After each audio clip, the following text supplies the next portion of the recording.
嗰邊橋頭係咪企住個人啊？Hello，大家好，又係我史蒂芬，歡迎收睇《零事偵緝檔案》。今日嚟到龍潭。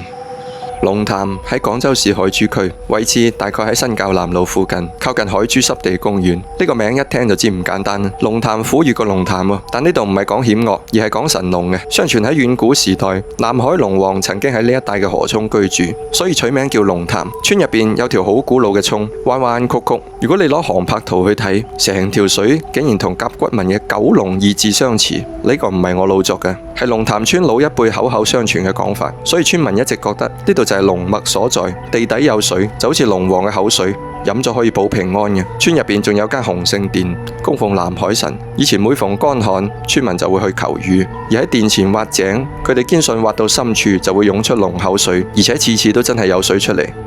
而同樣位於海珠區，俾人稱為龍脈之地嘅龍道尾，入邊保留咗好多民國舊屋，其中有一棟特別神秘嘅青磚大宅，人哋叫佢做西向鬼樓。點解叫西向呢？廣東人起屋最忌朝西，因為西方喺風水位中屬於白虎位，白虎開口，家宅不寧。但偏偏呢棟樓嘅大門就向西，背後亦都有啲故事。話說喺民國中期，有個富商姓陳，喺龍道尾起咗呢棟3層洋樓。陳老闆有個大婆，生咗個仔，仲有個二房，為人刻薄，成日蝦個大婆。個仔自細睇住阿媽受氣，心中積怨。有一晚，二房又喺2樓大廳度鬧緊個大婆，個仔忍唔住衝上2樓，攞出枕頭底嗰把左輪手槍，對住二婆開咗一槍，當場打死咗。事後富商用錢擺平件事，個仔俾人判咗誤傷致死，坐咗幾年就出返嚟。但由嗰日開始，嗰棟樓就冇安寧過。聽聞半夜會聽到女人嘅喊聲，有時仲有高踭鞋行嚟行去嘅腳步聲，由2樓行到3樓，又由3樓落返2樓。有人話係二婆個陰魂不散，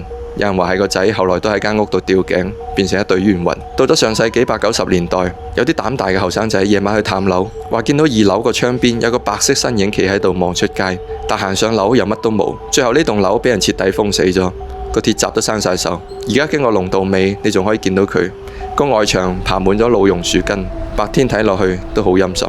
而另外一個都市傳說就係同呢邊嘅河涌有關。話說呢度涌邊有座舊石橋，叫做龍王橋，橋底有個水潭，深不見底。老一輩話唔好夜晚黑對住個潭照自己，因為龍會認人，一照就會俾龍王記住，3日之內就會發高燒。有村民試過唔信，夜媽媽攞電筒照水面，結果第2日真係發燒。今日失策啊，唔記得帶蚊怕水，啲蚊真係好誇張。